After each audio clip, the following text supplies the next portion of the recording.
ঝিনাইদহ জেলা। ভাই আপনি তো প্রায় প্রায় বলছেন যে আমার ভালো একটা মোবাইল নেই, জি তা ভাই একটু একটু ভিডিও করে দেন। জি। তা কি বিষয়টা একটু খুলে বলেন দিন ভাই দেখি। এই গরু আমি বিক্রি করব, ঠিক আছে, ও কিন্তু আচ্ছা আচ্ছা আচ্ছা। কোনো কাস্টমারের দিকের কাস্টমার আমার পছন্দ না। আমার পছন্দ হইলো ওই আরাব খান। তো আরাব খানের কাছে কিভাবে যাবে ভিডিও না করলি? আপনি ও বুঝতে পারছেন? আচ্ছা আচ্ছা আচ্ছা। তো এই গরু বেচবেন, আরব খানের নাম তো শুনেছি, সেই ও থাকে হলো দুবাই, জি, বিরাট জি। বড় লোক, বিরাট বিরাট ব্যাপার। জি অনেক মিডিয়া, অনেক সাংবাদিক ওর প্রতিবেদনও দেখেছি। ও এই ওর প্রতি এত ভালোবাসা আপনার কিভাবে হলো? আপনি বুঝবেন না ওইসব, আপনি ভিডিও ভালো করে করেন। এই গরু আরাব খানের কাছেই আমি দেবো, উনি আমার বন্ধু মানুষ, বুঝতে পেরেছেন? আচ্ছা আচ্ছা। তো বন্ধু মানুষ, ও থাকে দুবাই, আপনি থাকেন এই বাংলাদেশে, এই প্রত্যন্ত গ্রামাঞ্চলে। জি। তা আপনার ও বন্ধু কিভাবে হলো ভাই, সেটা তো বলেন। সেই ফেসবুকের বন্ধু। উনি শুনিতে বহুত লোকের টাকা দিলে এই ফেসবুকের মাধ্যমে, বুঝেছেন? ওনার মতন ভালো মানুষ নেই। ওই সাংবাদিকরা এ কথা বলে, ও কথা বলে যে উনি খারাপ, টাকা দেয় না, বহুত লোকের টাকা দিয়ে। দাদা ভাই, আমি শুনেছি ও নাকি অসৎ উপায়ে অনেক সম্পদ করেছে ভাই, কিংবা ও অনেক মাসে টাকা মেরে দিয়েছে। এ তো সম্পর্কে অনেকে আমরা জানি যে ও খুব খারাপ লোক। তা আপনি এই গরিব মানুষ, এই প্রত্যন্ত অঞ্চলে একটা গরু লালন পালন করে অনেক খরচ, এই এত টাকা একটা জিনিস তাকে দেবেন, সে তো টাকা দেবেন আপনাকে। টাকা না দেয় না দিক, সে খারাপ হোক, আমি তার ভালোবাসি, তার ফ্যান আমি, তার এই গরু আমি ফিরিয়ে দেবো প্রয়োজনে। সে আমার ভিডিওটা যেন দেখে, দেখলে পরে আমার গরু সে নেবে, এটা আমার বিশ্বাস।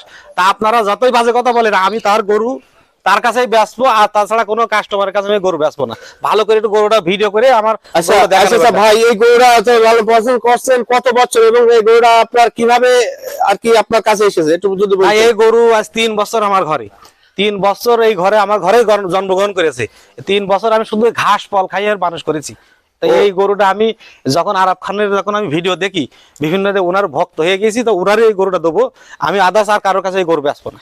তা আপনার এই ভিডিও কি ওনার কাছে পৌঁছাবে ভাই?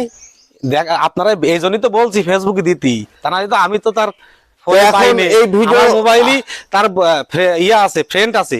ভাই এই গরু যখন একটা বেচার একটা সময় চলে এসেছে, এখন যদি আরাব খান এই গরু না নেয় বা আপনি অন্য কাউকে এই গরু বিক্রি করবেন না বলতেছেন, তো আপনার তো এই গরু নিয়ে লাস্টে কানতে হবে। এই গরু বিক্রি হোক আর না হোক, বয়স মাত্র 3 বছর, আমি ডাক্তারের কাছে শুনেছি এখনো 2 বছর রাখতে পারবো। তো কোন লোক নেয় না নেয়নি, আরাব খান তো নেবেই। যদি এই কুরবানি যদি না নেয়, সামনের কুরবানি দিয়ে নেবে, তাও আমি ব্যস্ত না আরাব খান ছাড়া। এইটা ভালো করে আপনার মাথায় আপনি আরাব খানের এত ভক্ত, হ্যাঁ এই প্রত্যন্ত গ্রাম অঞ্চলে এরকম ভক্ত তো খুঁজে পাওয়া অসম্ভব। আছে, বহুত আছে বাংলাদেশে, কিন্তু আপনারা জানেন না তাই। বহুত আছে আরাব খানের ভক্ত। ওই দেশেও আরাব খানের সেই ডুবার যে প্রেসিডেন্ট, তাই আরাব খানের নিয়ে বেড়ায়, আমি দেখি। আচ্ছা আচ্ছা। এই জন্য আমি বলছি তার গরু ফিরিয়ে দেবো, তাও ভালো।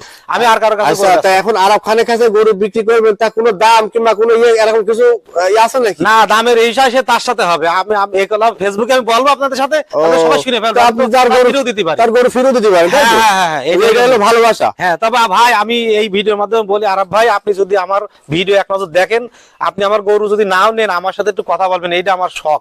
আপনি যদি এই গরু আপনার আমি ফিরিয়ে দেবো, কি টাকা নেবো, সেটা আপনার সাথে আমার হিসাব হবে। তবে আমার ভিডিও যদি দেখেন, অবশ্যই আপনি আমার দয়া করে ফোন করবেন। এইটা আমার হলো আমার মোবাইল নাম্বার দেওয়া থাকবে। আর দয়া করে কেউ যেন আরব খান সেজে আবার ফোন দেন না ভাই, আমি সরল মানুষ। আরব খান সেজে যেন ফোন দেন, আমি বললো ধরে ফেলবো, আরব খানের নাম্বার আমি চিনি। ঠিক আছে, আল্লাহ হাফেজ, ভালো থেকেন।